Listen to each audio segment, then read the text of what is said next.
আসসালামু আলাইকুম।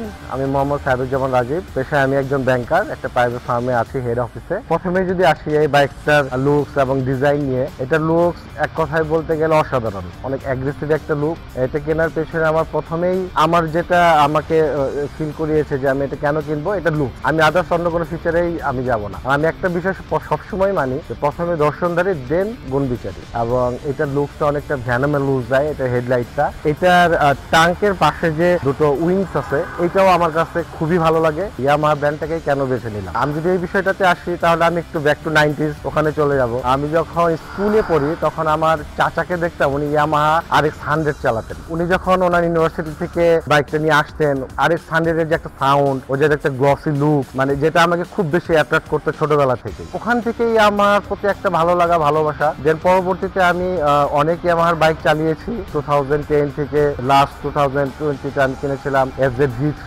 FZ-25টা আমি কেন নিলাম সেটার বিষয় হচ্ছে বাজারে আরো 250cc এর বাইক আছে। আমি নিয়েছি প্রথমে, আমি আমাকে দেখেছি আসলে আমাকে 250cc এর বাইকগুলোর মধ্যে কোন বাইকটা শুট করে, এটাকে আগে বিচার করেছি। আমি বিচার করেছি আমি যে 250cc বাইকটা চালাবো, এটা আমাকে অন্য 250 বাইকের থেকে আলাদা দেখাবে রাস্তা, এবং আমার যে ফিজিক্যাল অ্যাপিয়ারেন্স, আমার যে হাইট, হেলথ কন্ডিশন, তাতে আমার মনে হয়েছে এই বাইকটা আমার সাথে যায়। এবং এখন যদি আমি আসি যে এটার ইঞ্জিন পারফরমেন্স বা রাইড করে আমি কেমন আনন্দ পেয়েছি বা মজা পেয়েছি, আসলে আমি খুব বেশি রাইড করা হয় না। এটা আমার অফিস আমার বাসা থেকে খুব কাছেই। আমি 500 প্লাস অ্যারাউন্ড 600 চালিয়েছি। এর মধ্যে আমি ঈদের মধ্যে যে সুবিধাটা হয়েছে, ঢাকা সিটিটা ফাঁকা ছিল, হাইওয়েতে যাওয়া হয় নাই, বাট সিটির ভিতরে আমি হাইওয়ে ফিলটা নিয়েছিলাম। তো বলতে গেলে সিটি রাইড এবং হাইওয়ে দুটোতেই আমাকে ভালো পারফরমেন্স দিয়েছে বাইকটি। 250cc এর একটা ইঞ্জিন সিটির ভিতরে আমাকে অ্যারাউন্ড 38 মাইলেজ দিচ্ছে।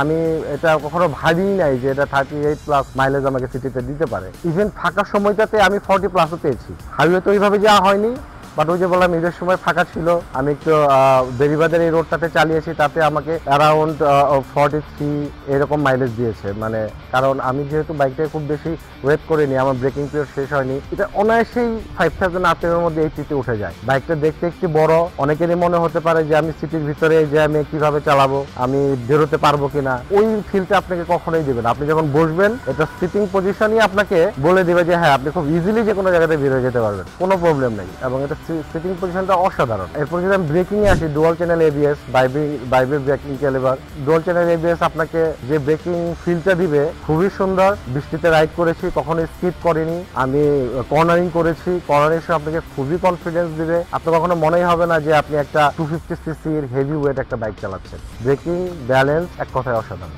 বাইকটার আরেকটা বিষয় আমি বলতে চাচ্ছিলাম, সেটা হচ্ছে এটা সাসপেনশন আপনাকে খুবই ভালো একটা সাপোর্ট দিবে সিটিতেও অ্যাজ ওয়েল অ্যাজ আপনার অফরোডিং এ। আর এটার পেছনে 7 স্টেপ মনোশক সাসপেনশন আছে, যেটা একজন রাইডার তার হাইট অনুযায়ী উনি এটাকে অ্যাডজাস্ট করে নিতে পারবেন, যেটা আমার খুব ভালো একটা ফিচার মনে হয়েছে। এটার আরেকটা ফিচার যেটা আমার কাছে খুব ইম্পর্টেন্ট মনে হয়, সেটা হচ্ছে এটা side stand cut off sensor. অনেকেই আমি দেখি রাস্তাঘাটে ফ্যামিলি নিয়ে যাচ্ছেন বাইকে বা একা যাচ্ছেন, সাইড স্ট্যান্ড নিচে নামানো। আমরা হয়তো বা চিনলে বলি যে ভাই উঠান, এটা যে কোনো সময় একটা বড় ধরনের অ্যাক্সিডেন্ট হতে পারে। আমি 250cc সেগমেন্টে এই একটা ফিচার যেটা আমি মনে করি খুবই ইম্পর্টেন্ট, যে জন্য আমাকে ধন্যবাদ। আর আরেকটা বিষয়, এটা মিটারটা নিয়ে যদি বলতে চাই, মিটারটা আরেকটু যদি বড় হতো তাহলে হয়তো বা আমাদের জন্য একটা ভালো হতো 250cc সেগমেন্টে। বাট মিটারটা ছোট হলেও খুব ইম্পর্টেন্ট একটা ফিচার এখানে আছে, যেটা এটা অ্যাভারেজ মাইলেজটা আমরা দেখতে পারি খুব ভালোভাবে। এখন লাস্ট যে বিষয়টাতে আমি আসবো, সেই বিষয়টা হচ্ছে যে কারা এই বাইকটা কিনবেন। প্রত্যেকটা 250cc বাইকে একটি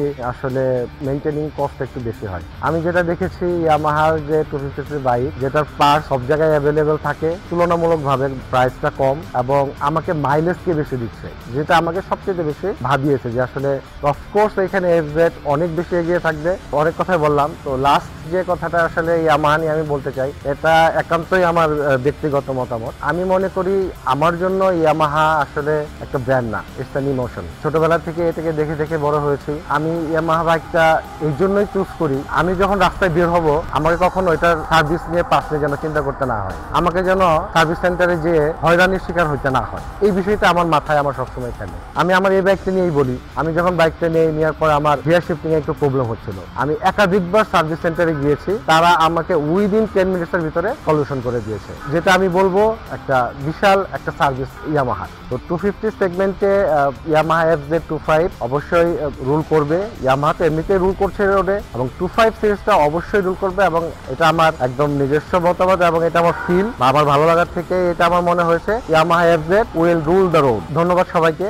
যখন বাইক রাইড করবেন আমার একটা পরামর্শ থাকবে আপনাদের সবার জন্য যে আপনারা সবাই সেফটি গিয়ার মেনটেন করে রাইড করবেন, একটা ভালো মানের সার্টিফাইড হেলমেট ইউজ করবেন এবং অবশ্যই দেখে শুনে নিরাপদে রাস্তায় বাইক রাইড করবেন। Yes Yamaha.